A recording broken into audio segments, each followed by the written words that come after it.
tidak bisa ditiru. Itu semua dari lutut ini. Bukan dari sini. Bapak Ibu Saudara, percayalah doa. Pray will you? Prayer is your breath with God. Doa itu adalah nafasmu dengan Tuhan. Dalam doa jangan lupa, isinya minta sama Tuhan untuk pimpin, bukan hanya setiap aspek hidup kita, saya kasih kata per aspek.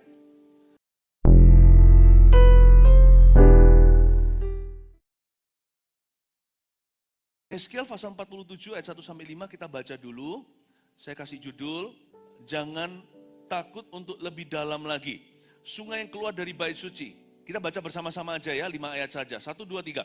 Kemudian ia membawa aku kembali ke pintu bait suci. Dan sungguh ada air keluar dari bawah ambang pintu bait suci itu. Dan mengalir menuju ke timur. Sebab bait suci juga menghadap ke timur. Dan air itu mengalir dari bawah bagian samping kanan dari bait suci itu sebelah selatan mezbah. Lalu diiringinya aku keluar melalui pintu gerbang utara. Dan di bawahnya aku berkeliling dari luar menuju pintu gerbang luar yang menghadap ke timur. Sungguh air itu membual dari sebelah selatan. Sedang orang itu pergi ke arah timur dan memegang tali pengukur di tangannya. Ia mengukur 1000 hasta dan menyuruh aku masuk ke dalam air itu. Maka dalamnya sampai di pergelangan kaki. Ia mengukur 1000 hasta lagi dan menyuruh aku masuk sekali lagi ke dalam air itu. Sekarang sudah sampai ke lutut. Kemudian ia mengukur 1000 hasta lagi dan menyuruh aku ketiga kalinya masuk ke dalam air itu, sekarang sudah sampai di pinggang. Sekali lagi ia mengukur 1000 hasta lagi, sekarang air itu sudah menjadi sungai di mana aku tidak bisa berjalan lagi, sebab air itu sudah meninggi sehingga orang dapat berenang, suatu sungai yang tidak dapat diseberangi lagi. Tetap dibuka Alkitabnya, saya akan jelaskan satu persatu. Ini adalah nubuatan di Perjanjian Lama tentang sungai yang keluar dari bait suci. Sebenarnya ini nubuatan secara profetik akan digenapi nanti ketika Yesus datang kembali. Jadi ada pedang bermata dua, nggak hanya bicara tentang situasi kondisi kita hari ini, tapi bicara suatu saat nanti. Jadi sungai ini nanti beneran ada someday, pada waktu Tuhan datang. Nah, tapi ini dijadikan firman Tuhan di Alkitab, berarti relevan. Berarti untuk kita juga today. Nah, artinya itu sangat indah. Dan begitu rohaninya, Tuhan ingin kita itu benar-benar terlibat dalam rencananya. Yerusalem itu tidak dibangun di atas dasar kota ini satu-satunya, mungkin salah satu dari sedikit kota di seluruh dunia yang dibangun bukan di atas dasar perairan yang cukup. Kalau Anda tahu Amsterdam di Belanda, itu perairan. Mana-mana bahkan orang itu naik perahu gitu di kanal-kanalnya. Ya, bahkan ada lagu di Indonesia, Bengawan, Solo, ya, Sungai Brantas di Surabaya. Pada dasarnya yang namanya kota-kota besar, apalagi yang menjadi pusat-pusat negara, itu harus berada di perairan. Tapi Yerusalem nggak begitu, cuman ada percikan air sana-sini. Jadi ayat-ayat ini bagi orang Yahudi saat itu yang mendengarkan, mustahil, nggak mungkin. Mana mungkin ada sungai keluar dari bawah pintu bait suci lagi? Mana mungkin itu? Let me tell you, don't be a Christian. Jangan jadi orang Kristen kalau Anda dikit-dikit berkata mustahil. Bagi Tuhan tidak ada yang mustahil, tidak ada yang sulit. Katakan amin. Dan saya percaya hari ini dengan berdirinya GMS 2 Surabaya Timur atau GMS Surabaya Barat berdiri di Surabaya Timur ini adalah sesuatu yang sangat-sangat profetik. Membawa hadirat Tuhan di wilayah timur Surabaya. Saya cerita dulu ya. Ayat ini begitu khusus, saya nggak bisa ingat arah-arahan. Saya ini keluarga saya paling tahu, istri saya sekarang paling kenal saya. Saya kalau arah-arahan itu cukup parah. Jadi saya bisa keluar dari mall begini ya, keluar dari WC-nya. Apalagi kalau WC-nya itu ada lorong-lorongnya gitu. Saya keluar lupa masuknya dari mana tadi. Saya bisa tersesat di dalam mall. Jadi saya nggak terlalu hafal timur, barat, utara, selatan. Saya paling susah kalau pas lagi cari jalan, pas nyetir ya kan. Saya turun sebentar, permisi Pak, mau tanya, ya kan. PCM itu di mana? Orang yang tinggal di Surabaya Timur selalu bilangnya, saya baru tahu, Pak Cimol ya. Di sini ya, Pak Cimol atau apa. PCM, oh gini Pak. Bapak terus ke utara, nanti kalau kelihatan di situ ada Bang Jo, ya kan, ada lampu merah. Bangjo itu Jawa Tengah ya. Kalau di sini lampu merah di Surabaya. Nanti ya Bapak ke timur, lalu habis itu notok lagi, nanti sebelah barat. Saya bingung, saya taunya kiri kanan. Ya kan, saya nggak ngerti ke barat timur gitu. Jadi kalau baca Alkitab yang timur barat gitu juga saya biasanya tersesat. Tapi saya tahu, sungai yang mengalir dari ambang bait suci. Atau dari pintu bait Allah, saya tahu itu. Nggak mungkin saya miss itu. Tapi suatu hari pada waktu kita ibadah, kalau yang ingat ya, di pukul berapa? Pukul 1 waktu itu. Sebelum, bahkan bukan saya yang khotbah. Saya yang khotbah bukan ya? Saya yang khotbah. Tiba-tiba saya dapat sebuah, Roh Kudus ngomong gini sama saya. Kegerakan rohani yang di GMS Surabaya Barat ini akan overflow. Loh iya Tuhan. Sekarang di SCC tempat kita ibadah di barat situ, memang sudah overflow, ada ruangan-ruangannya. Bahkan kita jebol ya kan? Iya, bukan. Roh Kudus bilang sama saya, overflow-nya ke timur dan selatan. Overflow maksudnya apa? Lalu saya diberitahu sama Roh Kudus, buka di Yeskiel 47 ayat sekian. Waktu saya baca, ternyata mengalir namanya sungai, maksudnya air yang mengalir dari bawah ambang pintu bait suci itu mengalir menuju ke timur. Saya hampir tersedak waktu saya membaca ini ayat 1. Dari bawah ambang suci, bait suci itu mengalir menuju ke timur.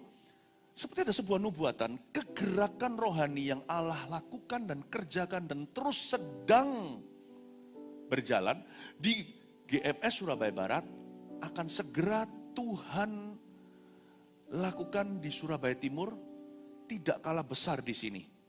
Bahkan saya tahu Allah punya rencana yang hebat bagi orang-orang yang tinggal di timur Surabaya. Kegerakan rohani di barat itu Allah akan lakukan di dalam kehidupanmu di sini, di dalam pengembalaan dan gereja yang harus hari ini berdiri. Saya excited sekali. Saya cerita dulu ya sebelum saya masuk ke pengajaran, izinkan saya masuk ke profesi. Izinkan saya untuk sharing dulu perkara-perkara yang sifatnya rohani. Saya nggak ngeroh, tapi saya akan saksikan kepada Anda, saya sharingkan my spiritual experiences atau pengalaman-pengalaman rohani saya. Karena saya percaya apa yang kita alami detik ini sekarang itu semua sudah ada di dalam nubuatan Tuhan atas gereja kita. Lalu tadi malam saya tidur pukul 12. Pukul 2:30 pagi saya mengalami peperangan rohani. Sesuatu yang aneh saya cerita gini, bagi orang-orang yang takut biasanya sendirian, apalagi dalam kegelapan, please jangan takut ke WC ya. Saya nggak akan ceritakan lebih daripada yang saya perlu bagikan. Saya nggak akan banyak fokus ke setannya, tapi saya fokus ke Tuhan dan nubuatannya. Tapi 2:30 pagi tadi saya nggak bisa pungkiri, saya mau cerita sama Anda, saya mengalami peperangan rohani. Singkat cerita, saya didatangi oleh 2 roh jahat. 2:30 pagi tadi saya mengalami pengalaman yang aneh sekali. Lalu saya melihat tubuh saya itu di ranjang saya, wong saya tahu jamnya kok. Saya kalau hari Minggu atau besoknya pelayanan pagi-pagi, saya selalu pakai jam tangan saya tidur. Jam ini nggak saya copot. Tapi kalau besok nggak ada apa-apa, saya copot lah ya. Tapi kalau besok, saya setiap pagi kalau dibangunin Tuhan, saya harus lihat jam berapa langsung. Tempat kan gelap-gelap, nggak bisa lihat jam di mana. Tapi di tangan saya kan saya bisa intip. Waktu saya lihat, saya bisa lihat tangan saya sendiri, tapi badan saya nggak ada tapi saya tidak berada di ranjang saya. Saya bisa melihat roh saya itu keluar seolah-olah dari tubuh saya. Saya bisa melihat badanku sendiri di ranjang itu. Saya bisa lihat istri saya di sana. Saya persis berada di kakinya ranjang, gelut dengan 2 setan itu. Dan itu mengingatkan saya apa yang terjadi tahun 2002. Sekarang 2022 jadi tepat 20 tahun lalu. Waktu itu saya masih tinggal di area pusat. Saya didatangi sama 2 roh jahat. Ya. Dan waktu itu bergelut dengan saya 20 tahun yang lalu. Dan berakhir pada kemenangan gereja kita. Waktu kita adakan KKR, Kebaktian Kebangunan Rohani, di GOR Kertajaya, gedung olahraga di sini. Di Kertajaya. Saya masih ingat kok kebangunan rohani itu terjadi tanpa publikasi. Kita ngadakan KKR, bukan nggak ada artis lah, nggak ada pembicara luar negeri. Saya khotbah 2 hari, yang bergerak itu sel grupnya. Disitulah pertama kali KKR kita itu ketemu orang-orang tua dan pemuda. Zaman dulu hati bapak belum kembali ke anak. Biasanya orang-orang tua menghakimi anak-anak muda, lu tahu apa. Tapi hati anak juga nggak kembali kepada bapak. Seperti dinubuatkan oleh Maliaki. Anak-anak muda lebih merasa, papaku kuno. Atau merasa, ini orang-orang tua di gereja ini nggak ngerti tentang bagaimana menjadi orang Kristen yang radikal. Tapi hari itu dipatahkan, tahun 2003 saya masih ingat. Kita di GOR Kertajaya itu, setiap CG, kelompok sel, baik yang remaja pemuda zaman itu, bukan namanya AOG, belum itu, Army of God belum namanya demikian. Waktu itu namanya Remasa dan Pemasa. Lalu yang sekarang ini CG Connect Group orang-orang tua, atau yang umum dan family, bukan namanya CG, dulu namanya Kemas. Ya, keluarga melayani Allah dan sesama, namanya kurang bagus dulu, tapi itu bagian dari sejarah kita, tapi telah menjadi namanya semakin pas. Tapi gerakan itu sudah ada dari dulu. Lalu kumpullah di situ di Belanga, hulu dan hilir semua anak muda orang tua membawa jiwa-jiwa tanpa ada publikasi gimana. Modalnya hanyalah formulir surat baptisan yang diisi dengan iman untuk nama-nama rekan, teman, dan keluarga. Mereka tulis di situ dan tangisi. Doakan setiap Rabu. Saya masih ingat saya suruh orang mendoakan Rabu dan Sabtu. Sekarang malah ada saat teduhnya. Kalau Anda lihat ya talinya. Segala sesuatu itu ada silver liningnya. Semua itu ada tali merahnya atau benang merahnya. Saya kalau doa dulu ya untuk jiwa-jiwa itu, saya puasa khusus itu satu minggu saya puasa 2 kali. Sekarang saya buka nggak apa-apa. Kalau dulu saya puasa saya buka nggak boleh. Tapi ini kan sudah lalu saya ceritakan. Saya Rabu Sabtu. Sekarang Tuhan kasih saat teduh.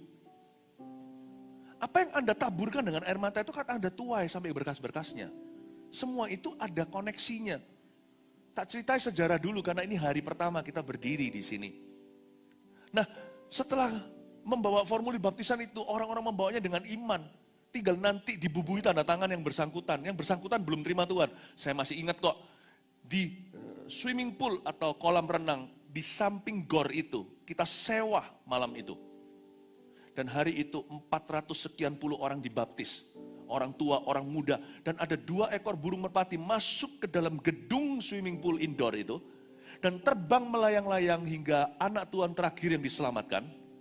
Lalu lenyap keduanya. Itu semua ada di dalam warta kita zaman dulu kan pakai warta.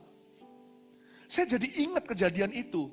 Saya kali ini 20 tahun kemudian saya gelut lagi. Tapi saya nggak tahu setannya sama atau enggak. Saya nggak peduli. Tapi kok saya yakin, karena Tuhan mau memakai Anda sekalian jemaat Surabaya Timur, kita yang di sini, dan Tuhan mau mengadakan kegerakan rohani yang besar melalui GMS 2 Surabaya Timur yang hari ini kita dirikan. Yang percaya katakan amin. God wants to use you. Allah mau memakai anak kecil di sini, Allah mau memakai anak muda, Allah mau memakai orang-orang tua. Malah yang saya khawatirkan, concern saya adalah tempatnya nggak akan cukup. Tapi pokoknya kita ikuti aja. Gak ada tempat meletakkan kepala. Pokoknya kita ikuti saja aliran Tuhan. Kemana sungai itu mengalir, let's go there. Saya tahu Tuhan punya berkat di situ buat setiap kita. Ada pemakaian Allah, ada Immanuel Allah beserta. I believe wherever the river flows, there's a river that flows from the fountain of God. Dimanapun juga sungai itu mengalir, di situ akan ada kehidupan. Amin Bapak Ibu. Saya ajak kita sekarang melihat Yeskiel pasal 47 ayat 1. Sekarang saya masuk ke pengajaran. Ya. Kemudian ia membawa aku kembali ke pintu bait suci. Ini pengalaman Yeskiel sang nabi. Kemudian ia membawa aku kembali ke pintu bait suci. Di dalam kita mengikut, dalam iman kita. Kalau kita ikut Yesus, kita itu semi pasif. Kalau kita aktif hanya karena iman kita nggak boleh mati. Karena iman tanpa perbuatan, mati namanya. Tapi sebenarnya loh ya, kita ini hanya co-pilot. Tuhanlah pilotnya. Hiduplah sedemikian rupa di dalam iman Kristianimu. Bahwa Yesus yang takes the wheel. Tuhan yang pegang setirnya. Kita ini co-pilot, Tuhan pilotnya. Tuhan tuh begitu baik loh. Dia gak jadikan kita Pinocchio. Dikasih benang, dikasih tali, digerakkan kanan kiri, itu tanpa kehendak bebas sama sekali. Allah kita itu gak begitu. Tuhan itu mau kita terlibat. Tuhan itu mau berpartner dengan kita, sama anak kita. Misalkan seorang ayah, ajak anaknya ke kantornya. Apa papanya kurang staff? Enggak, tapi ketika anaknya sudah beranjak dewasa, papanya itu punya kerinduan untuk berpartner dengan putranya. Itu normal. Karena putranya itu mirip dia, darah dagingnya. Tuhan itu mau bermitra dengan kita, jikalau malaikat itu hanya hamba-hambanya. Di dalam hidup kita, dalam iman Kristiani, kita itu bukan puppet. Kita itu bukan bonekanya Tuhan. Kita itu anak-anaknya Allah. Tuhan mau kita mengerti kehendak rencananya supaya nanti kita nggak dipanggil sebagai hamba Tuhan, tapi sebagai sahabatnya. Sebab seorang budak tidak tahu apa yang dilakukan tuannya. Budak hanya pesuruh, tapi anak itu pewaris. Tuhan mau kita mewarisi janji itu, tapi dalam mewarisi itu, kita mesti terlibat. Apa yang Tuhan sedang kerjakan. Tangkaplah hati Allah, tangkaplah visinya. Jangan hidup egois lagi demi diri sendiri. Jangan kejar semata-mata mimpimu, kejar mimpi Allah lebih dulu, carilah dahulu kerajaan sorga dan kebenarannya. Kemudian ia membawa aku kembali ke bait suci, jelas-jelas kita tahu leadernya siapa, bukan Yeskiel, leadernya adalah Tuhan. Makanya itu mintalah Roh Kudus. Ya, mintalah Roh Kudus untuk memimpin setiap aspek kehidupan kita. Minta. Kita harus sengaja tiap hari. Kenapa sih kita saat teduh pribadi? Tiap pagi itu kalau saya berlutut di hadapan Yesus atau kalau saya berdoa, saya kalau berdoa itu suka jalan wirawiri atau riwariwi, ya nggak tahu yang mana yang benar bahasa Indonesianya. Saya suka jalan di ruang studi saya atau saya duduk kalau saya capek, saya berdoa. Apa sih? Saya berdoa sampai jam-jaman kadang-kadang hanya satu permintaan saya, percaya nggak? Bukan berkat-berkat. Saya hanya minta sama Tuhan agar Tuhan menuntun dan memimpin hidupku. Tiap kali saya berdoa begitu, saya mengosongkan diri, saya berkata, lead me, bukan bless me, the greater prayer, doa yang lebih besar itu bukan bless me, tapi lead me. Tuhan adalah gembalaku, takkan kekurangan aku. Ia menuntun aku. Sebelum memberkati, dia tuntun dulu. Kalau Anda baca di Mazmur 23 itu hierarkinya begitu. Saya selalu berdoa, lead me, seperti Nabi Yeskiel. Kemudian ia membawa aku kembali ke pintu bait suci. Isn't that beautiful? Di sini yang membedakan yang namanya anak baby dan anak yang dewasa rohani. Bayi hanya bisa susu. Tapi anak yang dewasa ingin mengenal papanya. Saya berdoa di dalam nama Yesus. Saya tidak mau khotbahkan yang sama seperti yang saya khotbahkan KKR 20 tahun lalu di Surabaya Timur. Sudah waktunya dengan usia dan banyak orang-orang yang saya maksudkan ada di sini juga. Coba saya tanya dengan tangan aja yang di ruang dalam sini aja. Bahkan di overflow juga Anda boleh angkat tangan. Kalau Anda tahu yang saya tadi ceritakan, Anda bahkan ada di KKR GOR Kertajaya itu, angkat tangan. Ada nggak? Ini, ya. Ada loh, semua ada beberapa. Jadi saya tidak akan mengkhotbahkan sama karena Anda bukan baby rohani lagi. Sudah ketinggalan zaman 20 tahun lalu. Mari kita dewasa iman. Saya dorong Anda ya, praktekkan ini. Mintalah sengaja sama Tuhan tiap hari. Tuhan, pimpinlah aku. Mumpung kita masih ada sisa, sekarang tanggal berapa ya? 30. Mumpung masih ada 1 hari lagi puasa ya kan, sampai tinggal 31 kan. Permintaan terakhir deh, jikalau permintaan awal itu bless me gak apa-apa sudah, kan proposal udah masuk ke Tuhan. Terakhir katakan, please above all di atas segalanya, pimpin aku, pimpin keluargaku. Lead me. Kemudian dia membawa aku kembali ke pintu bait suci. Luar biasa, Tuhan yang bawa dia. Dan sungguh ada air keluar dari bawah ambang pintu bait suci. Dan mengalir menuju ke timur. Coba perhatikan, ada air keluar. Ada air keluar ini bukan dari mata air loh ya. Banyak orang Kristen itu salah duga. Mereka kira bahwa berkat itu keluar dari tempat kerja. Oh salah. Bisa mengalir ke sana. Itu bukan matanya. Itu bukan mata air, karena itu matamu jangan tertuju ke situ. Ada orang mengira kalau dia sekolah tinggi-tinggi, saya nggak anti. Bahkan gembala-gembala yang di bawah saya sekarang total ada 14, bahkan termasuk istri saya sendiri, semuanya sekolah, master's program. Langsung. Saya percaya formal education, tapi kalau banyak orang mengira dengan gelar dan titelmu, Anda pasti dapat pekerjaan yang baik dan Anda pasti akan puas dalam kehidupanmu, Anda pasti berhasil. Nggak tentu. Janganlah matamu tertuju ke situ. Air itu gak keluar dari sungai ternyata. Air Allah tidak keluar dari lautan, samudra raya atau tempat basah. Ada orang kira kalau aku kerja ini itu pasti duitnya lebih banyak. Sehingga segala sesuatu dikerjai. Jadi nggak tahu segala sesuatu dia kerjakan maksudnya. Nggak tahu apa yang dia mau. Dia kira dengan bersusah payah dia akan tambah kaya. Loh, saya nggak ajarkan kita malas-malesan. Kita semua itu apapun profesi termasuk kita kependetaan, ini kita ngelembur-ngelembur loh. Betul-betul kita itu ngelembur-ngelembur. Ini semua terjadi bukan karena kebetulan, ini semua hasil kerja keras loh. Berapa hari yang lalu FYI, for your information only. Tempat ini bukan karpetan begini. Berapa hari lalu masih bentuknya seperti bangunan-bangunan yang belum jadi. Ini orang-orang lembur. Volunteer kita, full-timer kita. Ya kan? Semua kerja keras. Didukung Pakuwon. Kita bekerja keras untuk menjadikan tempat ini layak ibadah. Saya kaget loh, itu hari per hari. Saya nggak berkata bahwa kita boleh malas-malasan. Ada berkat dalam kerajinan. Amsal katakan, tangan rajin menjadikan kaya, tangan malas, lipat tangan sebentar lagi, tidur sebentar lagi, maka kemiskinan akan menyerbu seperti maling di tengah-tengah hari. Tapi jangan kira dengan susah payah Anda akan diberkati. Air itu air bisa ngalir ke situ, matanya nggak di sana.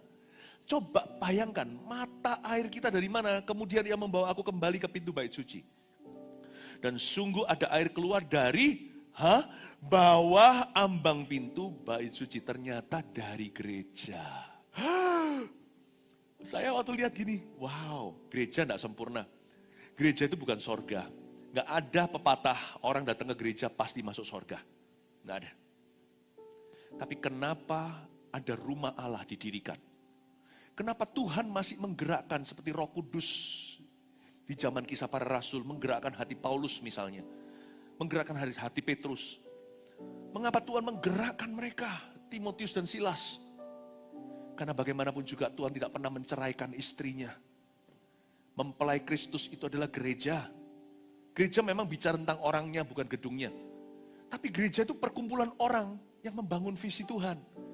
Dari bawah itu mengalir, atau dari bawah itu keluar air.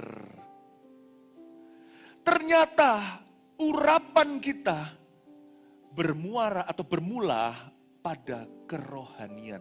Bangun kerohanianmu. Nanti minggu depan saya akan berkhotbah, mulai masuk ke pengajaran Esra, jadi saya selang-seling.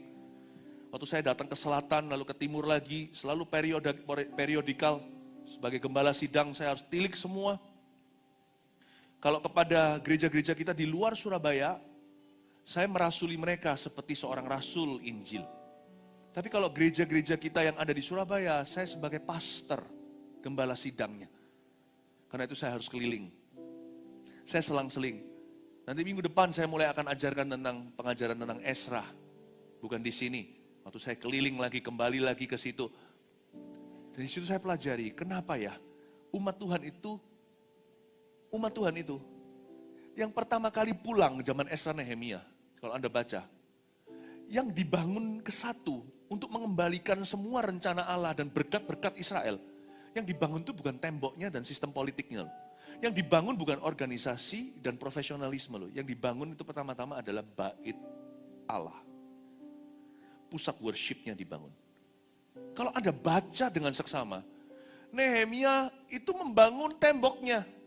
Zerubabel pemerintahannya, tapi Esra datang bangun bait sucinya, sistem worshipnya dibangun dulu. Karena no blessing, atau ada berkat tapi ciprat-ciprat. Tidak ada berkat yang long lasting. Jikalau the worship center tidak berdiri. Dari ambang pintu bait suci itu keluar air. Belum ngalir, keluar saja. Di situ Anda harus tahu, mata air urapan Allah atas pekerjaanmu bukan di kantormu, bukan di kursi direksi atau di ruang meetingmu. Mau tahu di mana? Coba lihat saya sebentar. Di atas lututmu. There is the blessing. There is no higher calling, no greater honor than to bow and kneel before your throne. I'm amazed at your mercy, embraced by your glory, O Lord. I live to worship you. Lagu lama itu. Tidak ada panggilan lebih tinggi daripada berlutut di kakimu dan menyembahmu. Disitulah permulaan segala sesuatu yang adalah dari Tuhan. From here. Dan from here itu ada here, ada ini. Dari bawah pintu ambang bait suci keluar air. Bukan dari tempat kerja Anda. Bukan dari ruang studimu. Semua dimulai dari doa. Makanya minta Roh Kudus pimpin kehidupan Anda. Jangan setengah-setengah sama Tuhan. Coba Anda lihat ya dalam dunia bisnis, coba kita ngomong tentang bisnis ya.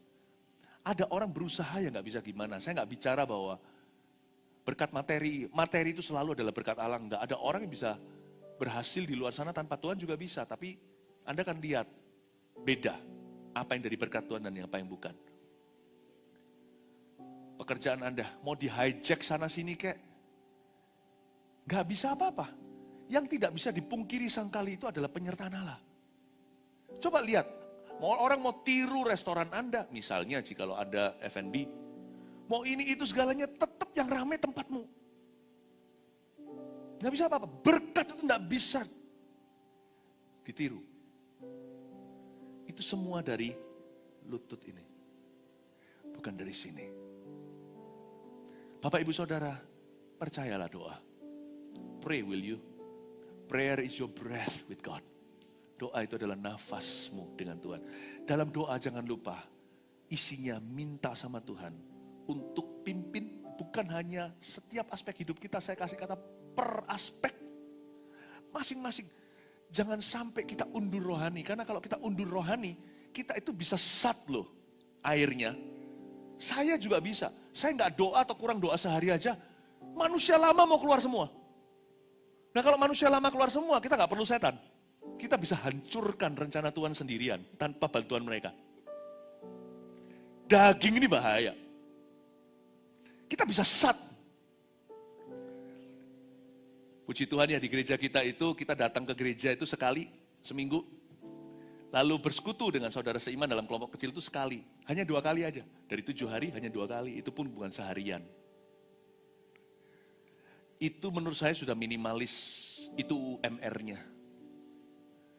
Bayangkan kalau saya nggak ke gereja 2 minggu. Saya nggak ngomong gini karena kita buka gereja ya. Enggak. Saya nggak pernah gitu.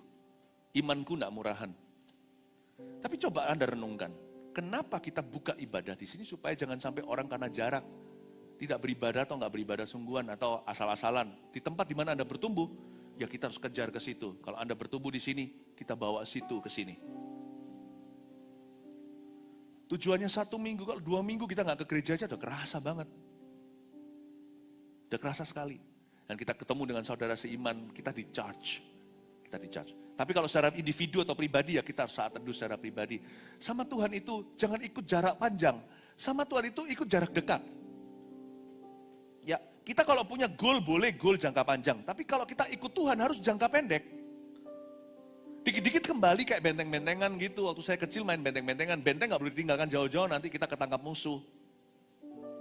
Gak bisa, intimasi, keintiman dengan seseorang aja kita gak bisa lama-lama. Makanya seorang suami dan istri tidak boleh berlama-lamaan berjauhan. Ya kan? Nah karena itu jangan sampai kita sama Tuhan itu juga sama. Kita itu harus mengikut dari dekat. Saya bersyukur. Minta sama Tuhan setiap aspek kita hidup kita itu dipimpin sama Roh Kudus. Kita lanjut ya ayat yang kedua. Lalu diiringinya aku keluar melalui pintu gerbang utara dan dibawanya aku berkeliling dari luar menuju pintu gerbang luar yang menghadap ke timur. Sungguh air itu membual dari sebelah selatan. Ayat 3. Sedang orang itu pergi ke arah timur dan memegang tali pengukur di tangannya. Ia mengukur 1000 hasta. Bolehkah Anda berkata sama saya 1000 hasta? 1, 2, 3, 1000 hasta. Oke, karena ini nanti kita ulang-ulang. 1000 hasta ya. Dan menyuruh aku masuk ke dalam air itu. Bagus ini. Jadi ada satu orang pergi ke arah timur, mengukur tali pengukur. Memegang tali pengukur. Dia mengukur 1000 hasta. 1000 hasta itu, supaya Anda tahu, kurang lebih setengah kilometer. Atau 500 meter. 1000 hasta. Jadi ini Yehezkiel pasti kurus.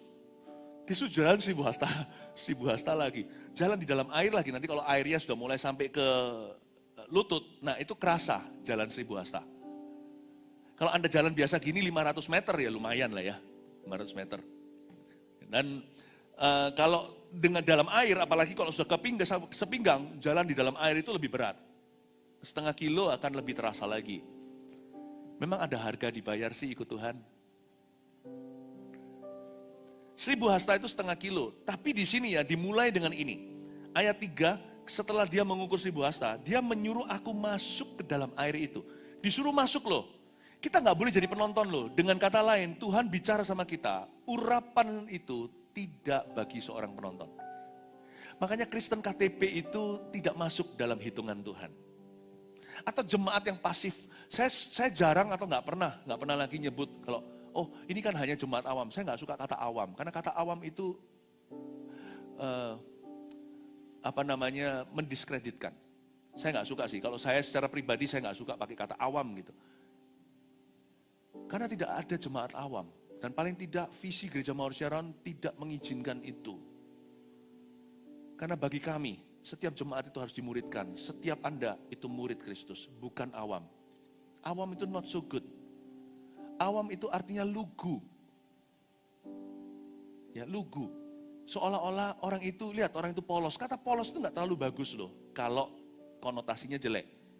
Orang itu polos itu artinya, bisa artinya dungu. Saya nggak suka kata awam. Tak ada satupun di sini adalah awam. Kita tidak membuka rumah ibadah tapi tempat pengembalaan. Di mana setiap jiwa-jiwa dimuridkan dengan baik dan benar. Saya berdoa di dalam nama Yesus, kita semua masuk ke dalam air itu, nggak ada yang menonton saja. There is no anointing in watching. Makanya jangan menonton saja. Jangan hanya menonton, tapi terlibat juga. Urapan itu diberikan bagi orang yang nyemplung. Buat apa kita belajar renang, diajari begini ya, nanti kamu kakinya begitu, tangannya gitu. Cara renang terbaik adalah, ini cara kuno ya, sebelum zaman les-lesan. Waktu saya masih kecil, saya bisa renang, tahu nggak gimana caranya? Tentunya nggak ngawur, papa saya itu seorang atlet. Wah kuat sekali, main squash. Ayah saya renang, waktu kecil kan anak desa. Ya, dari Jember sana. Jadi kalau berenang itu yang ada di sungai yang ada pusarannya itu loh. Jadi ada putaran air itu yang bisa nyedot orang masuk itu. Papa saya waktu kecil itu renang di situ. Jadi waktu ayah saya ajari saya renang, caranya terbaik. Saya bilang, Pak renang gimana, ajari tangannya gini. Oke gini, kamu masuk dulu ke papa ke air. Masuk ke air. Dulu di Surabaya ada namanya Taman Tirta. Itu kolam renang yang sekarang menjadi TVRI itu. Ayah saya angkat saya, karena saya masih kecil, dibalik badannya, dilempar biur masuk ke air. Udah, itulah hari perdana saya renang. Masuk saya gak sempat nangis. Mana bisa kita nangis di dalam air? Tapi ayah saya lihat nih, pasti nggak mengizinkan saya tenggelam. Setelah itu saya bisa survive sendiri. Ya itu cara kuno, ada cara lebih baik. Tapi apa baiknya sih belajar renang kalau teori? Nyemplung bro, masuk. Air harus masuk. Satu-satunya cara kita bisa dalam rencana Allah adalah kalau kita terjun, bukan bebas, terjun dalam tuntunannya. Makanya yang nomor 1 adalah minta Roh Kudus tuntun. Selanjutnya, kita harus terjun. Masuk ke air itu. Nyemplung ke sana. Dia menyuruh aku masuk ke dalam air itu. Kata menyuruh di situ, he commanded me. Dia memerintahkan aku untuk masuk. Saya berdoa, saya bersyukur hari ini Servolution. Gereja kita itu tidak mempersulit atau birokrasi. Apa sih? Nggak disuruh sekolah teologi loh. Cuman MSC 1, Mawar Syaron, MSC 1 Mawar Syaron. My spiritual journey, ya kan? Saya kadang-kadang itu bisa, term-term tertentu itu bisa, ini ya mungkin mikir banyak nama.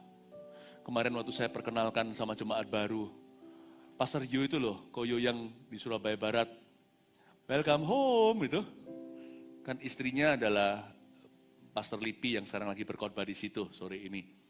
Itu kan adalah ketua edukasi kita, termasuk human capital. Kemarin waktu saya perkenalkan ke jemaat baru, saya bilang, ini loh suaminya MSC. Ketawa semua, saya baru sadar ya kok suaminya MSC gimana sih. Ya, MSC itu My Spiritual Journey. Cuman Olsan kayak orang foto ceklek gitu loh. Memang MSC 1 ada berapa kelas. Cuman itu aja. Dan Anda ikut sel group, udah bisa melayani. Tapi kita nggak gampang-gampang juga, ayo ke sini melayani. Kita nggak begitu, iman kita nggak murahan. Karena kita mesti jalan 1000 hasta. 1000 hasta ya, betul ya, 1000 hasta. Kita mesti jalan. Nggak bisa orang datang itu, aku mau gabung dengan gereja kalau dikasih pelayanan. Dan jangan gabung, tolong. Karena gereja kita bukan tempat orang untuk ambisi. Gereja kita adalah tempat untuk orang-orang yang berhati melayani. Harga yang dibayar not so bad. MSC 1, 2, 3.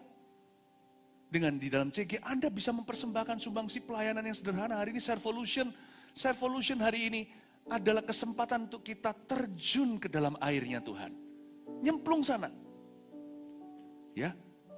Saya berdoa ya agar yang melayani nanti di gereja kita itu termasuk di GMS yang di sini di Surabaya Timur adalah jiwa baru dan jiwa lama. Tahu nggak kerajaan Allah adalah kerajaan yang cukup ruang untuk jiwa lama dan jiwa baru? Jiwa baru tentu. Mereka bukan dilahirkan kembali untuk egois lagi. Mereka dilahirkan baru supaya mereka melayani. Tapi jiwa lama itu loh lebih susah. Tapi tahukah kerajaan Allah itu adalah kerajaan yang mendaur ulang setiap jiwa? Yang lama bisa diperbarui. Jikalau yang terdahulu bisa menjadi terkemudian. Kalau orang-orang lama yang menjadi terkemudian, kalau mereka mau aja Tuhan buka pintu, dunia aja tahu ada kemauan, ada jalan. Tuhan bisa buat mereka yang terkemudian menjadi terdahulu lagi. Saya berdoa agar tidak ada orang yang kadaluarsa di dalam visi kita. Setiap Anda punya ruang dan tempat, asal Anda tahu itu talentamu. Atau itu di situ passion, atau minimal di situ kebutuhan. Saya pertama kali khotbah, bukan karena saya kepingin khotbah. Saya pertama kali doakan orang, kelepasan setan saya masih ingat. Bukan karena saya ingin melihat itu terjadi, tapi karena ada kebutuhan. Gimana enggak? Waktu itu ada satu orang kesurupan, itu saya pelayanan di desa. Nah kalau bukan saya, siapa lagi? Saya dengan beberapa orang aja yang Kristen. Kadang-kadang kita masuk ke pelayanan bukan karena kemauan kita, tapi karena kebutuhan yang disediakan. Terjun Bapak Ibu. Masuk ke dalam air itu melayani. Berapa orang di sini CGL dulu waktu disuruh jadi ketua kelompok kecil. Mereka takut-takutan, tapi setelah mereka jadi, ternyata bisa juga ya. Tuhan yang bantu soalnya. Lalu juga sangat-sangat memberikan sebuah kepuasan yang tak ternilai harganya. Waktu kita bisa melayani.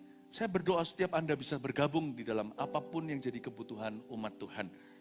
1000 hasta, jangan hanya menonton, tapi terlibat juga. Ya, yang berikutnya kita baca lagi. Sekarang kita melihat masuk ke dalam air itu 1000 hasta, ayat 4, ia mengukur 1000 hasta lagi dari pergelangan kaki dan menyuruh aku masuk sekali lagi dalam air itu. Sekarang sudah sampai di lutut. Jadi kepala, pundak, lutut, kaki, lutut, kaki. Kalau ini kebalik. Dimulai dari pergelangan kaki, lutut, sampai ke pinggang, lalu ayat 5, air itu seperti sungai dan berenang. Oke. Kalau Anda lihat susunannya begini. Suruh jalan 1000 hasta. Suruh konsisten melakukan sesuatu. Kalau kita mau bertumbuh kita harus konsisten. Tidak boleh on and off. Tidak boleh on and off. Ada orang berkata begini, saya mau memperbesar badan saya, otot saya. Ya saya diberitahu sama PT atau personal trainer. Kalau kita mau memperbesarnya, mau jadi binaraga, nggak boleh mut-mutan. Karena ototnya mungkin setelah dipompa di taraf tertentu, harus ditambah berat badan 1000 hasta, harus ditambah berat sehingga 1000 hasta lagi. Nggak bisa. Kita nggak akan bisa konsisten nafasnya.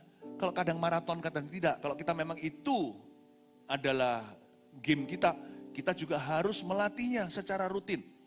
Apapun yang Anda mau lihat bertumbuh di hidupmu, latihlah secara rutin. Saya tidak hanya bicara tentang pelayanan di dalam gereja, whatever it is, apapun juga di dalam hidup Anda, yang Anda mau lihat itu berbuah, 1000 hasta lagi, 1000 hasta lagi. Janganlah kita tidak konsisten dengan komitmen kita. Tuhan suruh kita komitmen dengan sesuatu. Nah, setelah itu kita lihat ya susunannya. Dari lutut kaki sampai ke,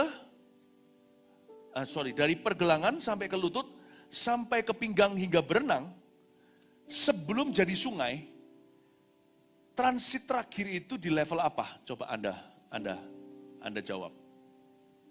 Sebelum berenang, terakhir itu sampai ke pinggang.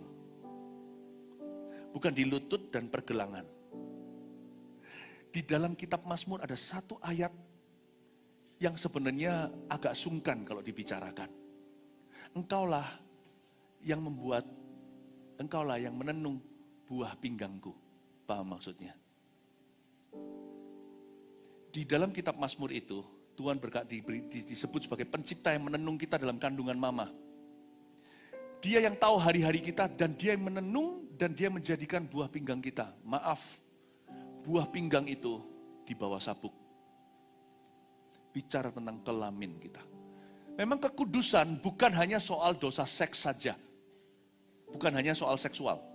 Kekudusan itu banyak sekali. Tapi karena kita manusia itu sexual being, biasanya salah satu yang akan memukulmu terlebih dulu ketika seseorang itu jatuh adalah seksualita. Karena itu nomor 3, saya jelaskan dari sini. Nanti saya kasih rangkuman poin-poinnya. Please jaga kekudusan ya. Kalau kita mau melihat hidup kita berbuah. Jangan lupa, sebelum sungai itu menjadi kuasa, nanti di ibadah berikutnya saya jelaskan ikan-ikannya banyak. Stop over terakhir atau transitnya, kalau kita mau pergi ke misalnya Amerika, naik SQ, Singapore Airlines, ya berhenti terakhir di Singapura. Anda harus tahu perhentian terakhir sebelum meluncur pada kuasa atau berkat-berkat penyertaan Allah adalah pinggang Anda. Holiness. Makanya ada ayat begini, tanpa kekudusan tak seorang pun bisa melihat Tuhan. Jaga kekudusan, bukan hanya seksualita, tapi dalam segala perkara. Jaga kekudusan keuangan Anda. Jangan sampai kita biasakan diri jak kiri, jak kanan. Nanti gimana keturunan kita akan disebut dan dilabel keturunan penjahat. Jaga kekudusan kata-kata kita. Kalau kita mau lihat Allah itu mengurapi mulut kita. Apa yang kita katakan akan kejadian. Asal sesuai firman. Tapi ada orang yang sesuai firman juga gak kejadian karena mulutnya gak berkuasa. Dari mulutnya mengalir air asin maupun air tawar. Gak sepatutnya dari sumber yang sama. Apalagi bicara sama gunung. Gunung beranjaklah ke lautan. Gunung bisa jawab, lu sendiri yang beranjak ke situ. Gunung berani bantah sama kita. Pohon ara kita kutuk, hanya tertawa. Kenapa sesama orang-orang tidak berbuah mau kutuki pohon yang tidak berbuah ini? If you want to see your words, kata-kata Anda penuh dengan kuasa, dan dimulai dengan kata-kata kita harus penuh kekudusan Allah. Jaga kekudusan. Sebab ujungnya adalah kuasa. Jangan lupa loh, pinggang itu adalah transit terakhir kita sebelum lompatan berenang. Dari pinggang, gak pernah Tuhan bilang, lalu bertele-tele, kemudian sampai ke pundak dulu, ke leher, ke janggutnya, baru ke kepala, baru berenang, gak pernah. Asal dari kekudusan, kita langsung lihat Tuhan. Boom, langsung berenang. Tidak ada lagi stage berikutnya. Jangan jatuh dalam dosa seksual. Dalam pernikahan, jangan ada selingkuh. Yang sudah selingkuh, cepat bertobat kembali. Masih ada masa depan, kata firman. Firman Tuhan berkata, there is still future for you. Anak-anak muda, jangan serahkan virginity-mu. Jangan serahkan kegadisan kalau yang perempuan. Kalau yang cowok, pejakaannya. Jangan diserahkan. Jangan berhubungan seks sebelum menikah. Yang sudah menikah, jangan berhubungan seks di luar pernikahan Anda. Karena Allah hendak melakukan sesuatu yang besar. Pada waktu Christmas tahun lalu, waktu kita sama-sama di Surabaya Barat. Di salah satu ibadah di 8 kali saya kebaktian, itu saya masih ingat 24 dan 25. Itu dua hari 8 kali saya khotbah. Salah satu khotbah saya lupa tepatnya yang mana. Saya ada menyampaikan nubuatan yang saya terima. Tahun 2004 nanti akan ada banyak shift pergeseran di Indonesia. 2024 maaf. 2025 nanti. Onwards. Indonesia akan dibuat Tuhan makmur. Bukan hanya dari segi sisi materi. Tapi dari segala-segala 2025 sampai 2030 saya sampai juga menubuatkan tentang beberapa hal yang tentunya perlu diuji karena kita belum di situ. Pada saat itu nanti banyak anak-anak Tuhan yang gigit jari karena nggak punya fondasi. Waktu kemakmuran tiba, Anda akan kelaparan. Bukan bicara tentang keuangan, tapi Anda akan kehilangan kesempatan untuk memuliakan Tuhan. Now, sekarang waktunya. Kalau kerajaan Tuhan itu bayar di depan. Kekudusan itu bukan untuk bayar tiket ke sorga. Sorga itu cuma-cuma. Penyamun di samping Yesus tuh loh masuk begitu saja. Tapi kalau Anda mau lihat sorga masuk di hidup Anda, kalau Anda masih hidup lebih lama daripada si penyamun yang mati, langsung di samping Yesus itu, sore itu di Firdaus, maka Anda dan saya harus jaga kekudusan. Dan setiap kali kita jaga kekudusan, ingatlah, ujungnya ada kuasa. There is power, ada kuasa. Jangan lupa, terapkan ini. Apa yang Anda hendak lakukan dalam kehidupanmu itu tidak bisa terjadi tanpa kekudusan di situ. Karena Tuhan tidak memberkati orang yang kompromi. Orang yang salah bertobat, Tuhan terima. Tapi setelah itu janganlah hidup kita itu ditujukan pada dosa yang kita sengaja. Nggak sengaja aja kita berdosa loh, benar nggak? Kita nggak sengaja aja masih bisa jatuh loh. Apalagi kalau orang sama dosa udah lumrah, nggak apa-apa, toh ada pengampunan. Apalagi kalau divisikan, dosa itu boleh dengan kesengajaan, matilah, nggak mungkin dia mencapai apa-apa. Jaga kekudusan. Ayo 3 poin sederhana, dengan ini saya selesai. Jangan judulnya saya kasih tadi, Anda tulis judulnya jangan takut untuk lebih dalam lagi. 1, minta Roh Kudus pimpin kasih patah aja, per aspek hidup kita. Minta Roh Kudus pimpin supaya nggak lupa. Itu setiap masing-masing, semua menyeluruh, totalitas. Minta Roh Kudus pimpin aspek hidup kita. Jangan hanya yang mau dipimpin sama Roh Kudus hanya pekerjaannya. Lalu habis itu nanti soal yang anak-anak muda nih, yang pacaran, jangan otak-atik ya Tuhan. Pacaran itu urusan saya, nggak bisa. Per aspek itu everything, serahkan pada Roh Kudus. Kita mau jadi Kristen yang sungguh-sungguh, bukan? Minta Roh Kudus pimpin per aspek hidup kita. Kedua, jangan hanya menonton, tapi terlibat juga. Katakan pada dirimu sendiri, aku harus terlibat dalam apapun yang Tuhan sedang kerjakan di bumi ini. Aku mau terlibat. Ya. Sama, berkat keluarga juga gitu. Nggak bisa ada ayah yang berkata, nggak apa-apa. Saya cuma biar uang saya aja yang beri mereka makan, biar semua pendidikan di rumah serahkan ke mama. Nggak bisa. Papa, sudah waktunya Anda terlibat. Masalah terbesar di dunia ini adalah absent fathers, ayah yang absen. Nggak bisa. Ya, istri juga harus mau tahu, bukan cereweti. Semua ada caranya kan. Jangan pakai cara yang annoying, pakai cara yang anointing. Doakan dulu. Istri mau tahu, harus mau tahu. Nggak tahu, nggak mau tahu. Suami gimana kerjaannya? Sekalipun dia nggak menunjukkan butuh, minimal Anda bisa tanya, how are you? Nanti kalau dia cerita pelan-pelan, Anda layak diceritai, Anda udah bisa dipercaya, nanti kan tambah bertambah. Ada banyak hikmat-hikmat Priscilla Aquila yang Anda terima, bukan Ananias dan Safira yang sama-sama jodoh soal salah. Istri harus terlibat dalam pekerjaan suaminya sekalipun tidak ada di kantornya.